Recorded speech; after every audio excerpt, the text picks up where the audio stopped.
পক্ষী মানব ইন্দোনেশিয়ান যুবক সুলাইমান। আচ্ছা বলুন তো, এরকম চমৎকার একটা পাখির গায়ের মধ্যে আপনি পানি মারছেন, আর সেই পাখিটা ডানা ঝাপটে ডানা উল্টে আপনাকে স্বাগতম জানাচ্ছে, আপনার সাথে খেলছে, এবং আপনি যে তাকে গোসল করাচ্ছেন এই বিষয়টা সে এনজয় করছে।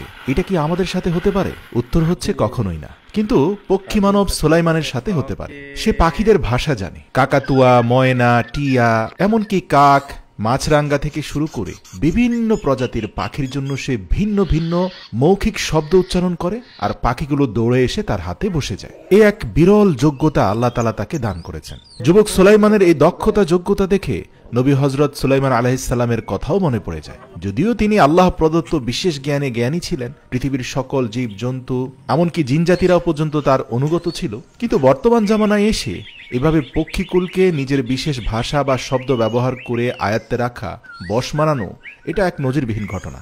আপনি সত্যি অভিভূত হবেন ইন্দোনেশিয়াতে তার গ্রামে গেলে। পুরো গ্রামব্যাপী অসংখ্য পাখিদের মিলন মেলা। এই সকল পাখি কিন্তু একজন বিশেষ ব্যক্তির সাথে বন্ধুত্ব করেছে বলে এই গ্রামে প্রতিনিয়ত আনাগোনা করে, আর সেই বিশেষ ব্যক্তিটির নাম হচ্ছে সুলাইমান। তার বাড়ির আঙ্গিনায় ছোট ছোট প্লাস্টিকের পাত্রে অসংখ্য পানি আছে, যেখানে ভিন্ন ভিন্ন প্রজাতির পাখিরা এসে গোসল করে। সে বিভিন্ন পাকা পেঁপে ভেঙে রেখে দেয় যাতে পাখিরা এসে পেঁপে খেতে পারে।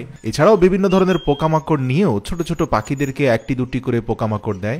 আবার সেই পোকামাকড় খাওয়ার লোভে সুলাইমানের কাছে ফিরে আসে। আর পাখিদেরকে ডাকার জন্য সে ভিন্ন ভিন্ন যে শব্দগুলো মুখে করে, এগুলো শুনতে একই রকম মনে হতে পারে, কিন্তু এগুলোর মধ্যে সূক্ষ্ম তারতম্য আছে। সে জানে কোন পাখিটা কোন ভাষা বোঝে।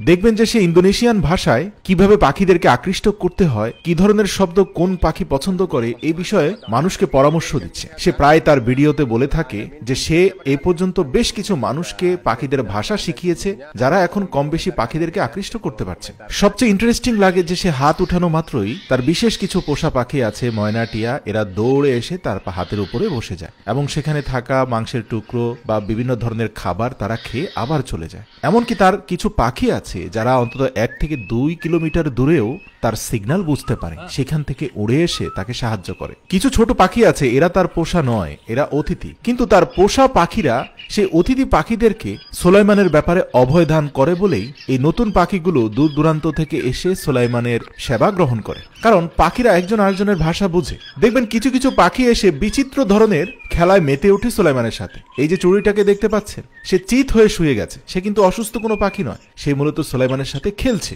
এরকম আন্তরিকতা এবং ভালোবাসা সুলাইমান দেখাতে পারে বলেই তার সাথে পাখিদের এতটা সখ্যতা, এতটা আন্তরিকতা। দেখুন, এই পাখিটা তার ডানার উপর থেকে নির্ভরশীলতা হারিয়ে পুরোপুরি সুলাইমানের উপর নির্ভরশীল হয়ে গেছে। সুলাইমানের আঙ্গুলের ইশারায় সে নাচছে, দুলছে, গাইছে। জেনে অবাক হবেন যে সুলাইমান এক বিশেষ ধরনের পোকা চাষ করে। এই পোকাগুলো হচ্ছে তার অধিকাংশ পাখিরই প্রিয় খাদ্য, আর সে এই পোকাগুলো দিয়ে পাখিদের মন রক্ষা করছে, যার কারণে বছরের পর বছর ধরে পাখিরাও তাকে ছেড়ে যাচ্ছে না। প্রতিদিনই কয়েকশো মানুষ সুলাইমানের গ্রামে এসে জমা হয় তার পাখিদের সাথে সখ্যতা, আন্তরিকতা, কথোপকথনের এই সকল মনোমুগ্ধকর দৃশ্য দেখতে। মানুষ দেখে অভিভূত হয় যে পাখিরা তার কথায় গোসল করছে, নাচছে, গাইছে, তার হাতের উপরে বসছে, তার দেওয়া খাবার খাইছে, যা সত্যি অসাধারণ। মানুষ এবং পাখির মধ্যে এতটা আন্তরিকতা, এতটা সৌহার্দ্য থাকতে পারে, তা যুবক সুলাইমানকে না দেখলে আপনি হয়তো বিশ্বাসই করতে পারতেন না।